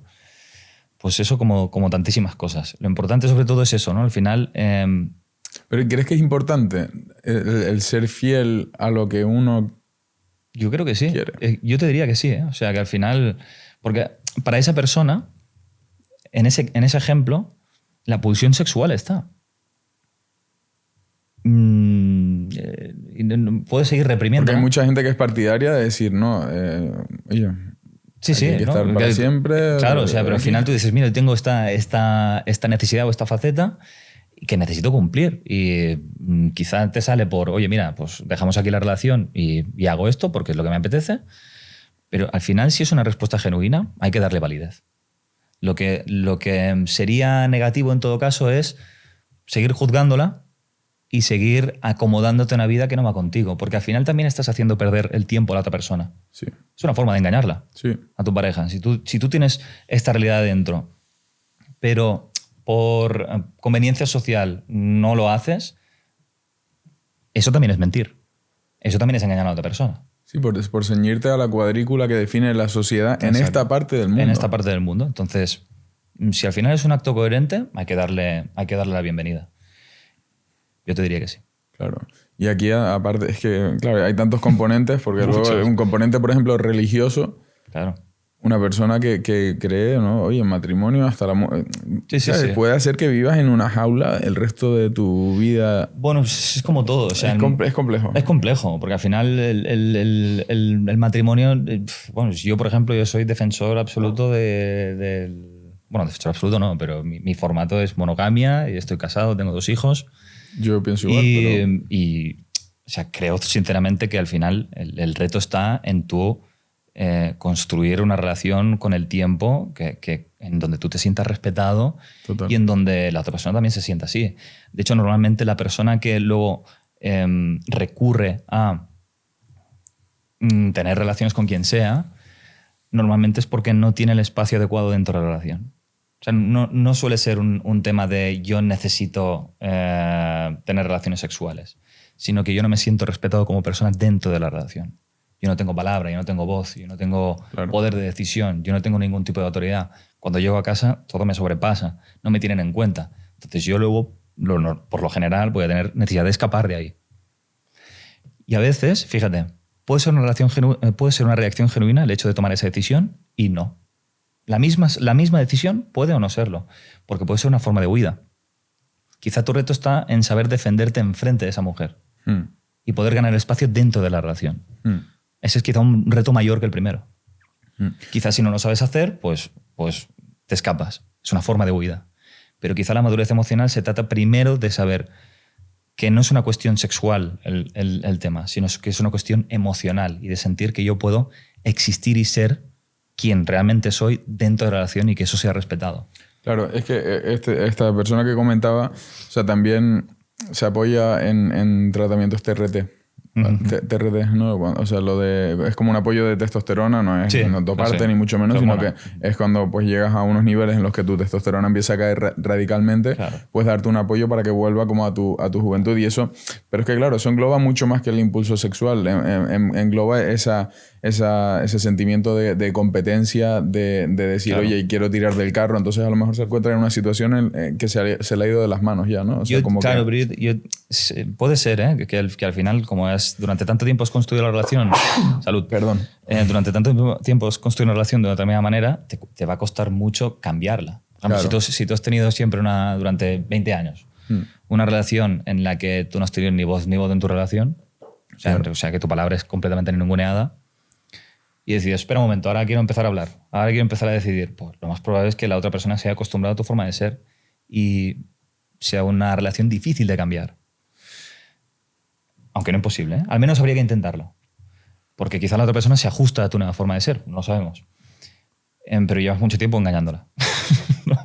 Entonces, y además, es muy habitual, los hombres que tienen baja testosterona suelen ser hombres que tienen pocos ingredientes masculinos en términos psicológicos arquetípicos, ¿no? O sea, es una persona que se deja manipular fácilmente, se ve atropellada por los demás, es incapaz de defender su opinión, todo este tipo de espectro, ¿no? Entonces, claro, tú te puedes hormonar, lo cual está muy bien, pero la lectura es, yo tengo que empezar a recuperar el lado positivo de una masculinidad, ¿no? Tengo que recuperar mi autoridad, tengo que recuperar mi determinación, mi fortaleza en todo lo que soy y en lo que necesito. Y el primer intento tiene que ser dentro de la relación, te diría yo. Luego, si esa persona no acepta tu cambio, no pasa nada, lo dejas y ya está. Pero quizá por las reflexiones que estamos sacando ahora, el caso que me has dicho, eso me pareció más un gesto de huida que un gesto real y genuino de... ¿no? El primer intento siempre deberá ser ese, creo yo. Sí, yo creo que vamos a vivir una crisis justo de esto que estás comentando por la desconexión que hay de los hombres, o sea, de la desconexión de la masculinidad. Porque creo que se han mezclado, o sea, es una opinión personal, ¿no? Pero que se han mezclado con el tema del feminismo y demás, lo que son derechos y igualdad de oportunidades y demás, que me parece perfecto con igualar o poner al mismo nivel energía. O sea, que sí, que están al mismo nivel, energía masculina y energía femenina, pero que no son lo mismo. No son lo mismo, para nada. Claro. Y ni son lo mismo, ni son exclusivas de hombres y mujeres. Claro, o sea, están ambas en ambos sexos. Exacto. Por eso te encuentras mujeres masculinas, hombres femeninos y toda la amalgama de movimientos, ¿no? Sí, pero cuando das a entender que independientemente de tu sexo, lo normal es tener el mismo nivel de energía femenina y masculina por ambas partes, yo creo que son dos energías que están hechas para conectar de forma perfecta, ¿no? Sí, de todos modos, sí que es verdad que a lo largo del ciclo vital se produce una reestructuración hormonal. Tú lo ves, ¿no? En las familias, por ejemplo, el padre siempre quizá ha tenido pues, esa parte más autoritaria y vehemente y más dura, pero luego, cuando se produce de forma natural una bajada de la testosterona, empieza a tener más elementos femeninos. Y la mujer al revés, ¿no? Que tiene una bajada de estrógenos y Claro. tiene un carácter más masculino. Es decir, parece que el tiempo, ¿no? Hace como esa basculación, ¿no? Energética. Y tú verás al abuelo, ¿no? Que, ostras, es un trozo de pan, pero antes el abuelo era, ¿no? Era un pieza. Tela. Y la abuela parece que le esté devolviendo al abuelo todo lo que no hizo al principio, ¿no? Esto pasa muchísimo, ¿no? Total, total. Entonces, yo creo que la propia vida ya te impulsa a esa completitud o esa plenitud de la que hablábamos al principio. Lo importante es no juzgar ninguna de las dos energías, porque yo por ser hombre no tengo que ser masculino. Y tú por ser mujer no tienes que ser femenina. Tienes que tener la doble capacidad, ¿no? Tienes que poder ser sensible, pero a la vez determinante. Tienes que ser fuerte, pero a la vez también saber acoger, ¿no? Pero yo creo que hay un punto muy importante de que al final hay muchos hombres que ahora mismo están sufriendo una crisis de masculinidad, porque existe, y en términos psicológicos yo también me lo encuentro muchísimo, que son hombres que de repente se ponen siempre a disposición de lo que la mujer necesita. Lo cual está, entiéndeme, o sea, está bien, porque hay una, no hablo por todos los hombres, pero sí hay una gran cantidad de hombres que tienen, que ecológicamente son superiores a sus padres, tienen una capacidad empática y de comprensión muy superior, pero luego no les pidas que decidan. Luego no les pidas que en un momento, en una situación de estrés, una situación de peligro, actúen. Ni tan siquiera en una situación de peligro, en cualquier situación normal, ¿no? De que hay que hacer este fin de semana, por lo que tú digas, ¿no? Ya. Porque hay un miedo muy fuerte en los hombres de influenciar a través de su persona. Y el hombre ahora mismo se está quedando sin referentes masculinos positivos. Y además eso es muy necesario, porque cuando el hombre no es reconocido y venerado de manera cultural o social, sale lo peor del hombre. Esto hay muchos antropólogos que lo explican, ¿no? O sea, al final tú necesitas, y sobre todo el hombre más que la mujer, por una cuestión biológica, el hombre necesita referentes culturales fuertes para saber cómo tiene que actuar y cómo tiene que comportarse. Si la cultura destruye la figura del hombre o la cultura no venera una figura del hombre concreta, la que sea, entonces todos los jóvenes que van detrás no saben dónde referenciarse. Entonces se destruye el componente cultural y sale la biología. Claro. Y la biología es lo peor que hay. Lo peor. Está la pulsión sexual, está la pulsión agresiva. Salvaje. El lado salvaje. Por eso, cuanto más destruyes el concepto de hombre dentro de la sociedad cultural occidental, más sale la parte oscura animal del hombre.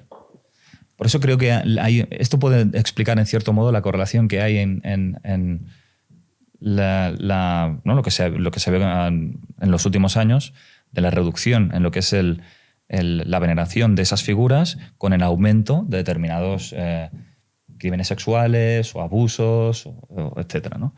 Porque creo que al final el hombre necesita saber cómo tiene que comportarse y eso se lo da la cultura. No es tanto como la mujer. La mujer tiene un apoyo biológico mucho más importante. O sea, que los hombres necesitamos más referencias externas para definir nuestro comportamiento y personalidad, claro. que las mujeres se autoconstruyen un poquito más, ¿no? Sí, porque tienen la biología a su favor. Tienen la biología a su favor. El hombre no. El hombre, tú miras cualquier especie animal, los simios que nos quedan más cercas, y o sea, allí no hay ningún tipo de contrato monogámico, no hay ningún tipo de filtro en lo que es su pulsión sexual. De hecho, no tienen discriminación alguna y pueden hasta procrear con su propia progenie. Les da igual.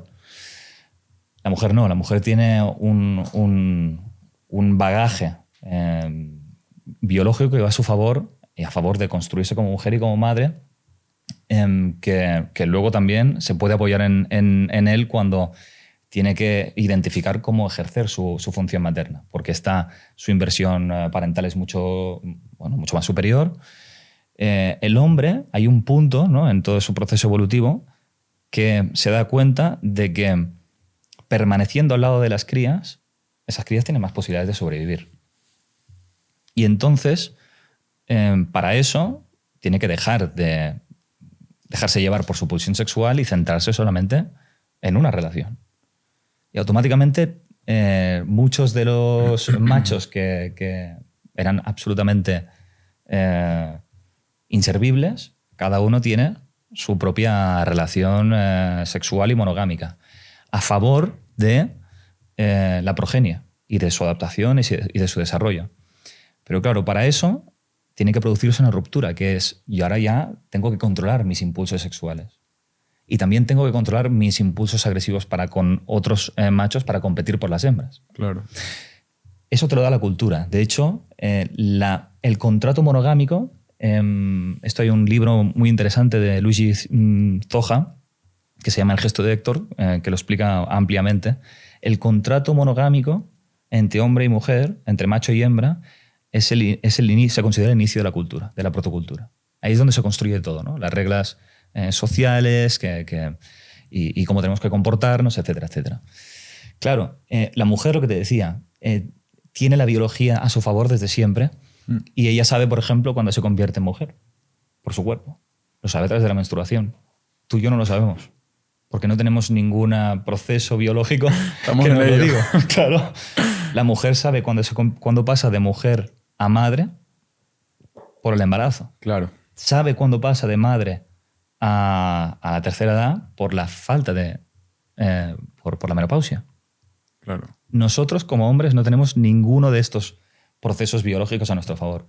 Por eso la inmadurez a edades tardías es mucho más habitual en hombre. Porque el hombre necesita de ritos culturales que le marquen un cambio de fase. Entonces, cuando la cultura no te provee de esos ritos, cuando no te provee de todas esas fases, ¿no?, de transición de una etapa a otra, es muy difícil diferenciarlo. Y más si la cultura adolece de un complejo materno muy fuerte. Cuando se ha cuestionado mucho al padre, pero no a la madre. Entonces la madre también genera mucha más influencia sobre los hijos. Y si hay una frustración por parte de los hombres, ¿qué suele hacer la madre? Idealizar al hijo. Pero esto se observa muy fácil a nivel social. Ahora que lo dices, o sea, Sí. no había caído, tiene mucho sentido. Uh-huh. Es que el hombre tiene que hacer como un esfuerzo mayor para adaptarse, Mucho. pero figuras, por ejemplo, como Andrew Tate o como podría ser yo mismo, un Yado, da exactamente igual, ¿no? O sea, que somos figuras que a la hora, o sea, que de alguna forma definimos la forma de pensar de la juventud. Pues es que al Pero, final, pero claro. digo, a nivel femenino no las hay. O sea, hay influencers, pero que te enseñan outfit, que te enseñan cosméticos, Sí. pero que modifiquen el mindset Claro. de la sociedad femenina. Ahora que lo pienso, No son tan influyentes. no hay tantas. Porque el hombre está hambriento de Claro, esto. O sea, claro. necesita un adulto al cual referenciarse. Y cuando no hay un adulto en condiciones, luego ocupan esa posición hombres que tienen una versión, yo te diría, al menos inapropiada de la masculinidad, como los ejemplos que has puesto. O sea, al final alguien tiene que ocupar eso. Las proyecciones de qué es un hombre Claro. tienen que tienen que ser recibidas en algún sitio. Pero por eso cuando tú vas a una cultura tribal, ¿no?, unas tribus, etcétera, tú te vas a encontrar que hay procesos muy marcados de cuando el niño pasa a ser un joven o un adulto.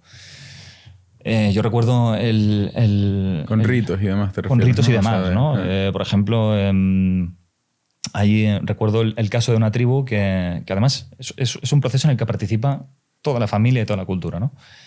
En casos en los que pues, el joven, cuando llega pues, 11, 12 años, es apartado de su familia de origen y los adultos y ancianos de la tribu se lo llevan. Se lo llevan a otro lado.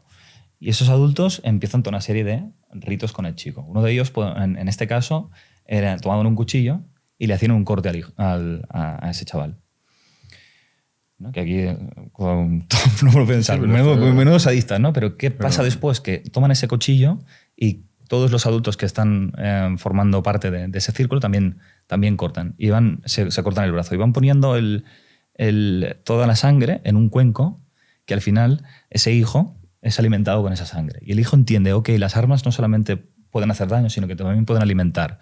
Y empiezan a entender toda una serie de mensajes subliminales. Luego viene el anciano el mayor y empieza a contar historias ancestrales que le permiten al hijo conectar con una parte más trascendente, ¿no? Y luego, cuando vuelve a la aldea, la madre hace como que no lo reconoce. Y incluso el chaval tiene otro nombre. Ya no es el mismo nombre con el que se fue. le asignan otro nombre y tiene que volver a presentarse a la madre. Esto es un ejemplo, ¿vale? Que no estoy defendiendo en este caso, pero, Sí, pero para que se entienda que las tribus tienen estos procesos muy, muy, muy bien identificados. De hecho, la religión, ¿no? El cristianismo, pues hay el bautizo, la comunión, esto se ha perdido también. También nos hemos quedado sin estos elementos rituales, ¿no? Entonces, al final se necesitan proyectar en algún sitio. Un sitio que se suele proyectar también, por ejemplo, es en el deporte. El deporte te puede dar ¿no? el formar parte de un equipo y de poder medirte con otras personas. Eso también te da una parte de rito iniciático. Pero si no, como la cultura no te los da o no sabes cómo tiene que ser, ¿no? Y al final cada uno puede elegir, ese es el peligro.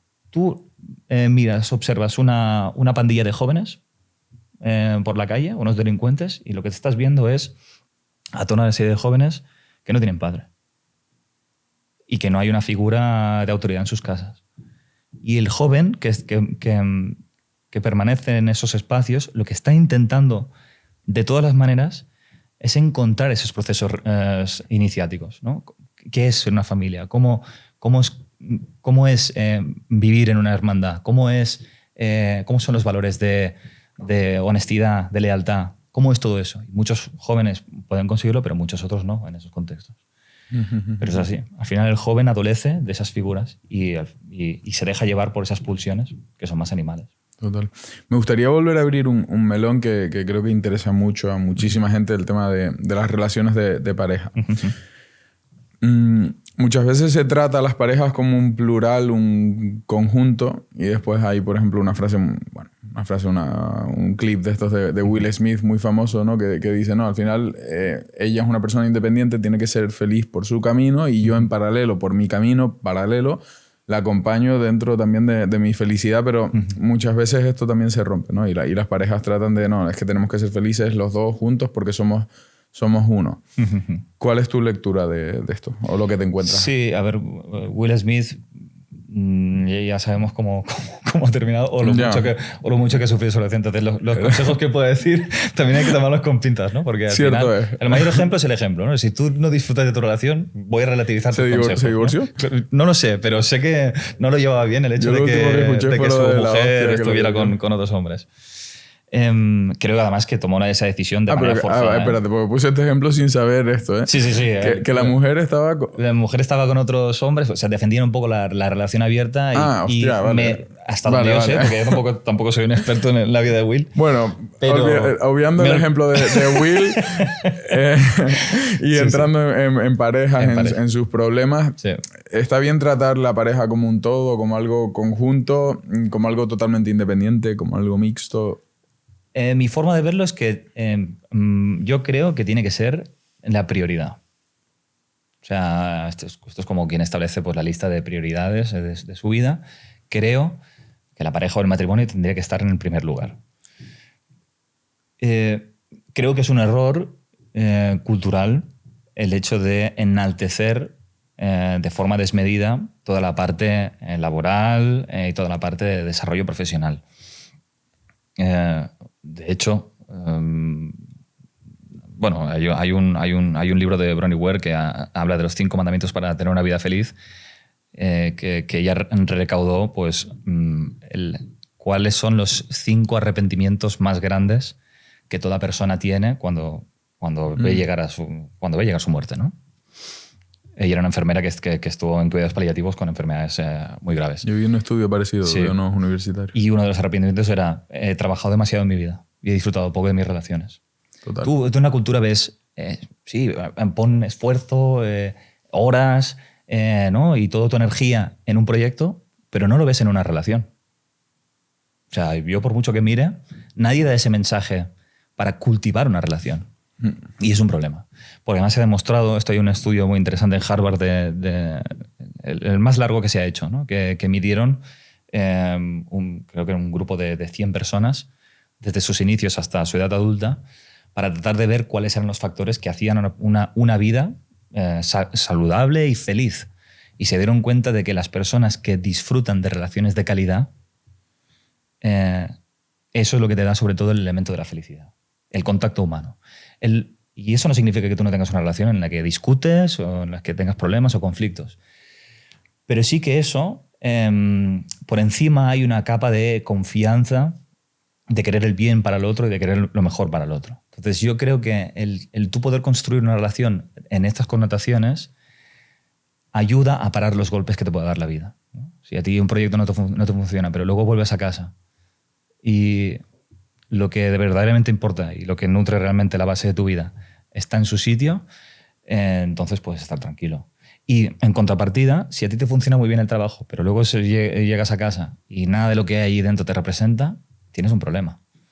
O llegas a casa y tu mujer te desprecia. ¿Por quién eres? O sea, es que, ¿me explico? Por muy exitoso que seas fuera, yo creo que si lo de dentro está bien cuidado, eso siempre va a ser un sustento para todo lo demás. En cambio, si tú le pones mucho foco en tu proyecto profesional y demás y no cuidas la base relacional, se produce una dinámica de aislamiento emocional y volvemos a esa vacuidad, ¿no? o esa soledad que hace mucho más daño que bien. Entonces yo te diría, mi respuesta sería que la relación tiene que ser prioritaria y en esa relación, evidentemente, cada uno tiene que tener espacio suficiente como para poder desarrollarse, ¿no? Claro. En todos los sentidos. Pero es muy diferente que la relación la consideres lo primordial. Entonces tú vas a querer desarrollarte, pero eso en el momento en el que te quite tiempo de familia o de pareja, lo vas a cuestionar. Y esto, por ejemplo, lo hago mucho. Y entiendo, porque claro, o sea, la relación, pues hay otra persona que también tiene su forma de ser, su forma de... O sea, ¿te parece correcto desarrollarse o tratar de desarrollarse, ya no hablo a nivel profesional, sino a nivel personal para poder encajar mejor con esa otra persona? ¿O hay que ser...? No, lo puedes hacer en pareja eso. Vale. Porque tú solamente te conoces estando con alguien. Tú solamente conoces tus intimidades cuando estás con alguien. Tú no puedes desarrollarte fuera de una relación o fuera del contacto social, porque entonces no te puedes conocer. Tú te conoces y sabes quién eres por cómo respondes frente a la otra persona. Y entonces puedes corregirte. Y volvemos a lo de antes, ¿no? Si yo estoy con una persona y me molesta su forma de ser, entonces tendré que revisar esos aspectos en mí, ¿no? Y tendré que aprender a desarrollarme o acercarme a esas facetas que yo reprimo en mí y que detesto en el otro, pero que en el fondo son mías. Y todo ese proceso de autodescubrimiento y desarrollo lo puedo hacer si estoy con alguien. No lo puedo hacer fuera de una relación. Entonces, la mejor manera de ser esa persona que quieres ser en una relación es teniendo relaciones. Me parece tan heavy, o sea, de todo el podcast, de lo que hemos comentado, lo que más me impacta es el poder que puede tener toda tu infancia, tu relación con tus padres. El otro día, de hecho, me querían hacer un artículo, no sé si era El País, El Mundo, da igual. Una de las preguntas eran, oye, ¿cuáles son? Era por teléfono, ¿no? Uh-huh. ¿Dónde empiezas tú con esto del emprendimiento? Uh-huh. La respuesta típica, te vas a tu primer emprendimiento, pues mira, yo lo primero... No, pero ¿dónde surge la chispa, la semilla? Uh-huh. Y empecé a pensar y llegué. Y te retrotraíste a... Y llegué al punto. Llegué al punto y nunca había caído. O sea, fue de 2 semanas para acá que me di cuenta y dije, ¿qué poder tan grande? O sea, en mi caso fue... Yo tuve un pequeño trauma con el dinero de niño. O sea, mi padre, pues como buen autónomo, se dedicaba al negocio de las flores y las plantas. Y claro, cuando cenábamos, yo muy calladito, pero de lo poco que se hablaba, él llegaba a casa y comentaba con mi madre... Pues este pedido vino roto, ahora este empleado de baja, ahora impuestos, ahora vino una plaga y no sé qué, ahora no ha llovido y se secó esto, no se vendió esto, y era como todo negativo. Entonces yo, estoy hablando con 4 años, a lo mejor 4 o 5 años, yo pensaba que la situación económica era malísima, o sea, que íbamos a acabar debajo de un puente y yo no decía nada a mis padres, no, pero me acuerdo que me iba a la cama, lloraba en la cama.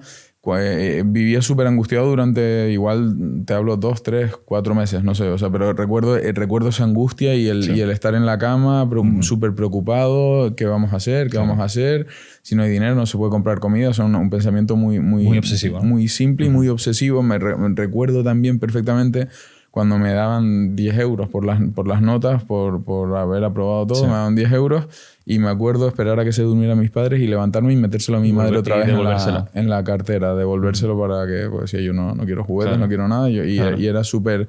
minimalista, nunca quería juguetes, nunca quería nada. Claro. Era tu forma de no afectarlos. Exacto, exacto. Y recuerdo que a partir de ahí, en el colegio, yo me planteaba todo, decir, vale, las capas de un volcán, está muy bien, ¿cómo puedo ganar dinero con esto? Claro. Y empezaba, ¿y cómo puedo ganar dinero? ¿Y esto para qué sirve? ¿Y esto cómo se monetiza?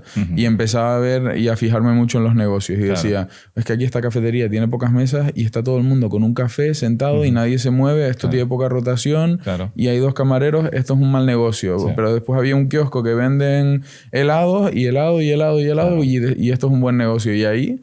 Y a partir de ese punto, desde muy pequeñito, yo... te construiste. Sí. Yo creo que hay un punto muy interesante de eso que estás diciendo, que es que al final tú construyes tu personalidad por compensación. Tratas de ser el adulto que tú necesitabas tener en casa para que todos estuvieran bien. Tú necesitabas un padre productivo para que no hubiera sufrimiento. Y entonces te conviertes en la persona que tú... Mi padre era productivo, el pobre, pero para no dejarlo mal. No, pero en el sentido de que no hubiera problemas de dinero. Sí, que yo estaba preocupado por algo que no existía, pero fue tu realidad. Sí, entonces tú te conviertes en lo que tú necesitabas a tu lado en ese momento. Y esto es interesante, ¿no? Porque al final, lo que decíamos, el entorno al final es quien define quién eres. Y lo haces por compensación al sistema. Lo interesante a la hora de revisar esto es... Yo en esa persona que me he convertido, productiva y que genero sin ningún tipo de problema, ¿lo estoy haciendo por mí o lo estoy haciendo por lealtades invisibles? ¿En qué punto es así, no? ¿A qué te refieres con lealtades invisibles? Lealtades hacia tu familia. ¿Por proteger a mi familia? Claro. ¿Lo estoy haciendo con el mismo gesto que le devolvía el billete a mi madre? ¿Lo estoy haciendo por protegerlos o por preocuparme por ellos? ¿O yo lo estoy haciendo por decisión propia? Y esto es una cuestión que es importante al menos evaluar, ¿no? O plantearse. Porque puede ser que por mi necesidad de productividad le esté destinando mucho tiempo a eso y poco tiempo a otras facetas de mi vida que también quiero desarrollar, pero no lo hago porque esto ocupa demasiado espacio, porque no lo hago por mí, sino por otras personas. Entonces, cuando yo reevalúo esto, quizá puedo ser igualmente productivo, pero no ponerle tanto empeño o tanta energía o tanto tiempo y relativizar esa necesidad. Y hacerla mía en lugar de ajena. Ese es el punto interesante. Que yo te invitaría a hacer, en tu caso o en el de otra persona. Sí, no, lo tengo claro, la verdad. Y el tema de hablaste de lealtades, lo primero que pensé es la lealtad incondicional que existe a la familia, a veces a las amistades. Y sobre todo a la madre, ¿eh? A las amistades. Y digo, estos vínculos, ¿hasta qué punto son positivos? Porque yo me he cruzado con personas que son muy leales a su familia, pero al final su familia no los trata del todo bien, pero siguen en esa lealtad. Correcto. ¿Eso es justificado o no? No, para nada. De hecho, a esas personas urge romper esas lealtades. Hay muchos sistemas en los cuales los deberes superan a los derechos. Se sabe incluso que la familia es el sitio más violento. El hogar es donde se produce más violencia en todo el mundo, dentro de la familia. O sea... hay situaciones realmente muy complicadas, ¿no? Entonces, es verdad que hay ciertas violencias o agresiones que se producen dentro del sistema que son muy fáciles de ver porque son más explícitas y normalmente vienen de la mano del padre. Un padre puede ejercer una violencia explícita, ¿no? Levantando la voz o... Que se ve claramente. Pero una madre no. Y como es más sutil, también es más difícil de juzgar. Y también es más fácil de que te atrape hasta tu presente. Y por eso, lo que decíamos antes, ¿no? De que la sociedad adolece bastante de un complejo materno, ¿no? Hay muchas cosas que, ¿no? Una madre te puede decir de manera sutil de que no le gusta lo que estás haciendo simplemente porque cuando tú mencionas un tema, ella te cambia el tema. ¿No? Dices, oye, mamá, y tú le sacas un tema que te ilusiona o te apasiona un montón. Y la madre simplemente lo que hace es desviar el tema. Es muy sutil, pero ¿qué te está diciendo? Esto que me estás comentando no me importa nada. Y no me gusta de ti. Y entonces se produce una especie de disociación, ¿no? Porque mamá no me está haciendo nada explícitamente. No le puedo llevar la contraria, no le puedo decir nada. Entonces, por eso puede haber una sensación de que en etapas más posteriores en la vida nos damos cuenta de que mamá ha puesto mucho empeño en que nosotros seamos de una determinada manera, la teníamos en una consideración, pero nos hemos dado cuenta de que nos hemos transformado en una persona que le sirve a ella, pero no me sirve a mí. Y empezar a hacer ese cambio es romper esas lealtades de las que hablamos, ¿no? Y entonces empiezan un montón de discusiones, el juego de la culpabilidad, de que si me gustabas más antes, de que te están cambiando, qué te está pasando, y de toda una serie de movimientos que lo que hacen es generarte mucho conflicto. Pero, de nuevo, es un conflicto que es muy necesario. O sea, hay una parte normativa en nuestro proceso que es generar conflictos con nuestros progenitores. Porque si yo estuviera siempre 100% de acuerdo con mi madre, nunca me iría de casa. Hasta me casaría con ella. Porque me aporta todo lo que necesito. Pero llega un punto, y normalmente coincide con la adolescencia, de que yo necesito tener un criterio diferente.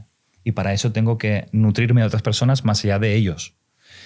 Y pensar diferente, y tener mis propias experiencias. Y hay muchas madres que impiden eso. Más que padres, hay padres también, pero yo lo veo sobre todo en madres. Claro, igual. Lo que hacen es coartan la libertad de esa persona. Sí, pero en el caso de una madre, o sea, al ser menos explícito... Es más peligroso. Sí, pues se tatúa en tu subconsciente sin enterarte prácticamente. Exacto. Y tú le cuentas a tu padre, oye, estoy trabajando en esto. Mira, no seas pesado, ya me da igual. Los peores enemigos son los que no puedes identificar o detectar, porque son los que ejercen más influencia sobre ti. Claro. Al final, de todos los procesos que trabajan, el factor común que detecto todo el rato es que se busca un poco la libertad, ¿no? Correcto. O sea, porque al final, si tú tienes esas ataduras a tu familia, eres menos libre. Lo que hablábamos antes, si tú estás echando la culpa o depositando la responsabilidad en otras personas, eres menos libre también. Correcto. O sea, va todo un poco... Sí. O sea, es la sensación, digamos, las personas que pasan por tus manos, por tu equipo, las que tienen éxito, o sea, o las que completan un proceso de forma satisfactoria. ¿Cuál es la sensación? Es libertad. O sea, se sienten más aliviadas. Acordes con lo que realmente quieren decidir, correcto. O sea, empiezan a tener el tipo de vida que ellos desean.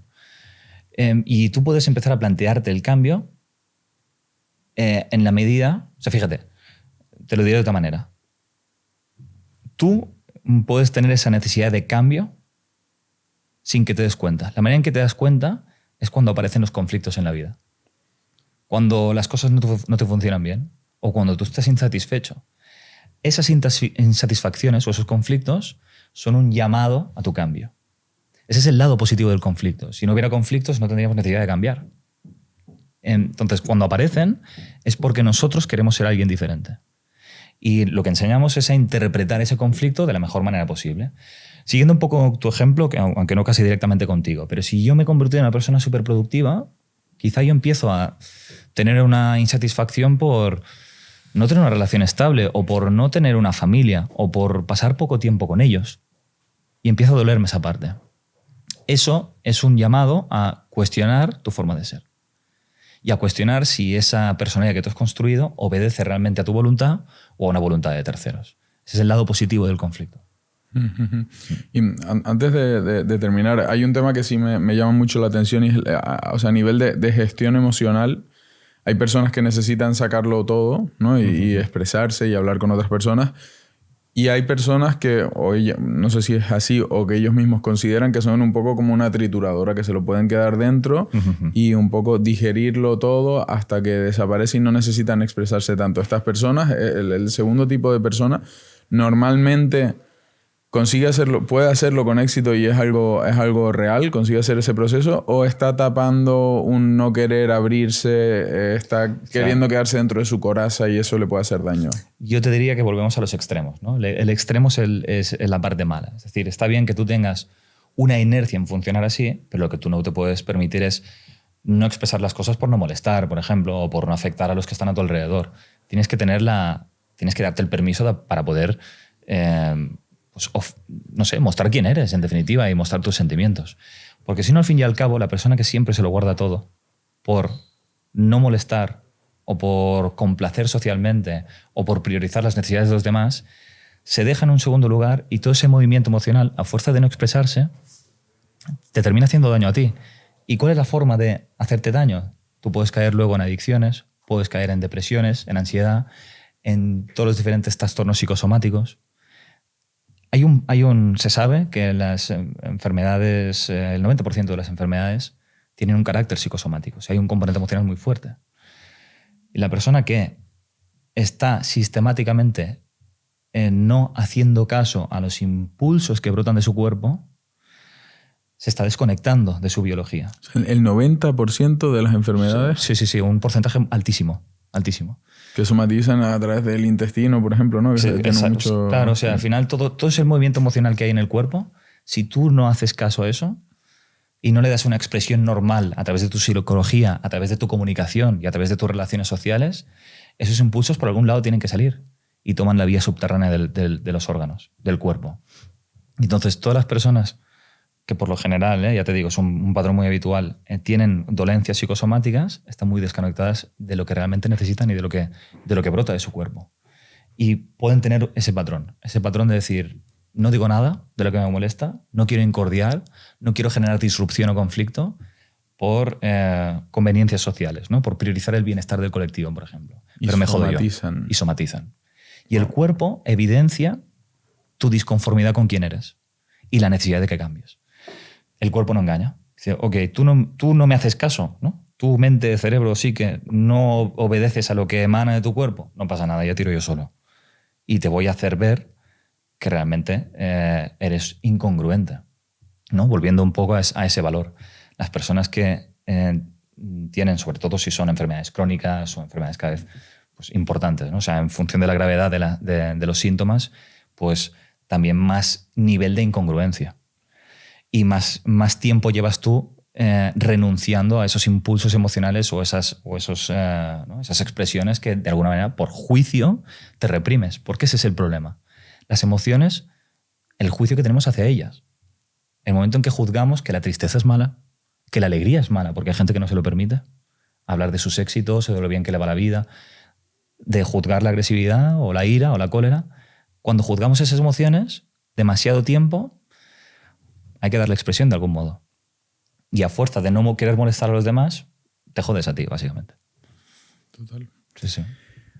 Se me ha pasado volando. A mí también. Volando. No sé cuánto tiempo llevamos, pero pues ha sido... yo creo que como 2 horitas más o menos. cerca, sí, por ahí. Bien. Ha sido un placer, Pedro. Ha sido un placer hablar contigo, de verdad. Igualmente. Creo que va a ser además un podcast muy útil. Muy bien. Muy útil para muchas personas. Hemos tocado muchos temas y creo que hay muchas píldoras de mucho valor aquí. Pues muchísimas gracias y ha sido un enorme placer. Igualmente.